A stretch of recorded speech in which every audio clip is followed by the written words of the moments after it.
అందరికీ నమస్కారం. ఆశ్వీజ బహుళ తదియ నాడు చేసే పండుగే అట్ల తద్ది. ముఖ్యంగా స్త్రీలు జరుపుకునే పండుగ. దీనికే మరో పేరు ఉయ్యాల పండుగ అని, గోరింటాకు పండుగ అని అంటారు. గౌరీదేవి శివుని భర్తగా పొందాలనే కృత నిశ్చయంతో ఉందని త్రిలోక సంచారి అయిన నారదుడు తెలుసుకున్నాడు. ఆమె కోరిక ఫలించాలంటే అట్లతద్ది వ్రతం చేయమని నారదుడు సూచించాడు. ఆయన ప్రోద్బలంతో పార్వతీదేవి చేసిన వ్రతమే అట్లతద్ది. ఇది స్త్రీలు సౌభాగ్యం కోసం చేసుకునే వ్రతం. కన్నెపిల్లలు పడుచువాణ్ణి పతిగా పొందాలనుకుంటే తప్పక ఆచరించవలసిన వ్రతం ఇది. అట్లతద్ది లేదా అట్ల తదియ తెలుగువారి ముఖ్యమైన పండుగలలో ఒకటి. ఇది ఆశ్వీజ బహుళ తదియ నాడు జరుపుకుంటారు. అట్లతద్ద 6 అట్లు, ముద్దపప్పు 3 అట్లు అంటూ ఆడపడుచులకు, బంధువులకు, ఇరుగు పొరుగు వారికి వాయినాలు ఇవ్వడం పరిపాటి. సాయం సమయమందు వాయినాలు, నైవేద్యాలు పూర్తి చేసుకుని గోపూజకు వెళ్ళి అటు నుండి చెరువులలో, కాలువలలో దీపాలను వదిలి చెట్లకు ఊయలలు కట్టి ఊగడం చేస్తుంటారు. త్రిలోక సంచారి అయిన నారదుని ప్రోద్బలంతో గౌరీదేవి శివుని పతిగా పొందగోరి తొలుగుత చేసిన విశిష్టమైన వ్రతమే ఈ అట్ల తద్ది. స్త్రీలు సౌభాగ్యం కోసం చేసుకునే వ్రతం ఇది. చంద్రారాధన ప్రధానమైన పూజ. చంద్రకళల్లో కొలువయ్యున్న శక్తి అనుగ్రహం చేత స్త్రీ సౌభాగ్యం పెరుగుతుంది. కుటుంబంలో సుఖశాంతులు వర్ధిల్లుతాయని శాస్త్రవచనం. ఈ పండుగలో అమ్మవారికి అట్లు నైవేద్యంగా పెట్టడంలో ఒక అంతర్ధానం ఉంది. నవగ్రహాలలోకి కుజుడికి అట్లంటే మహాప్రీతి. అట్లను ఆయనకు నైవేద్యంగా పెడితే కుజదోష పరిహారమై సంసార సుఖంలో ఎటువంటి అడ్డంకులు రావని నమ్మకం. రజోదయమునకు కారకుడు కనుక ఋతుచక్రం సరిగ్గా ఉంచి ఋతు సమస్యలు రానివ్వకుండా కాపాడతాడు. అందువలన గర్భధారణ లోటులో ఎటువంటి సమస్యలుండవు. మినుములు పిండి, బియ్యపిండి కలిపి అట్లను తయారు చేస్తారు. మినుములు రాహువుకు, బియ్యము చంద్రునికి సంబంధించిన ధాన్యాలు. గర్భదోషాలు తొలగిపోవాలంటే ఈ అట్లనే వాయనంగా ఇవ్వాలి. గర్భస్రావము రాకుండా సుఖప్రసవం అయ్యేందుకు దోహపడుతుంది కూడా. అందుకే ముత్తైదువులకు అట్లను వాయనంగా ఇస్తారు. అట్లతద్దులోని అట్లకు ఇంతటి వైద్య విజ్ఞానము నిక్షిప్తం చేయబడింది. అట్లతద్ది పండుగని ఉత్తర భారతదేశంలో కర్వా చౌత్ అనే పేరుతో జరుపుకుంటారు. ఈ వ్రత విధానం: అట్లతద్ది ముందు రోజు కాళ్ళు చేతులకు అందంగా గోరింటాకు పెట్టుకుంటారు. గుమ్మాలకు తోరణాలు కడతారు. అట్లతద్ది రోజు ఆడవాళ్లు తెల్లవారుజామున స్నానం చేసి అన్నం తిని రోజంతా ఉపవాసం ఉంటారు. ఇంటిలో తూర్పు దిక్కున మంటపం ఏర్పాటు చేసి గౌరీదేవి పూజ చేయాలి. ధూపదీప నైవేద్యాలు పెట్టి వినాయక పూజ తర్వాత గౌరీ స్తోత్రము, శ్లోకాలు, పాటలు పాడడం చేస్తారు. సాయంత్రం చంద్ర దర్శనం అనంతరం తిరిగి గౌరీ పూజ చేసి 11 అట్లు నైవేద్యంగా పెట్టి ముత్తైదువులకు అలంకారం చేసి 11 అట్లు 11 ఫలాలు వాయనంగా సమర్పించి అట్లతద్ది నోము కథ చెప్పుకొని అక్షతలు వేసుకోవాలి.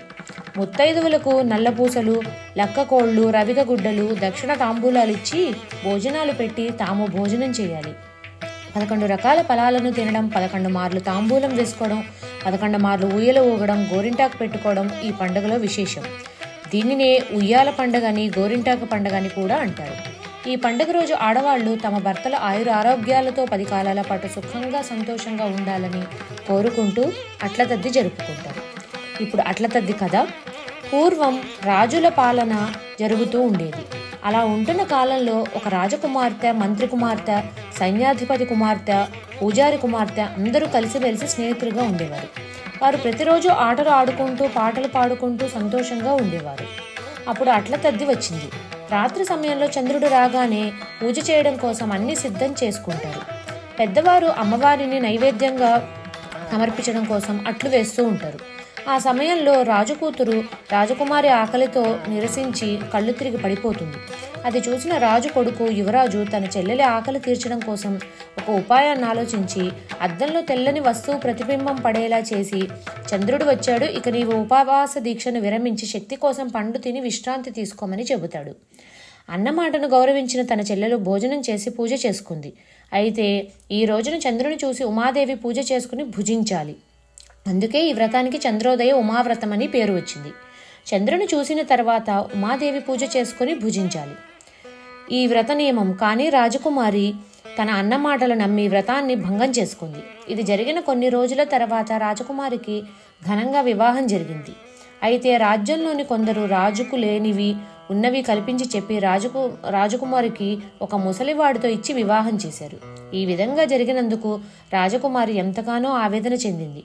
చంద్రోదయ ఉమావ్రతం చేస్తే మంచి భర్త రావాలి కదా, ఇలా ఎందుకు జరిగిందని ఆలోచిస్తూ బాధపడుతూ దేవతామూర్తి అయిన పార్వతీ పరమేశ్వరులను భక్తితో వేడుకుంటుంది.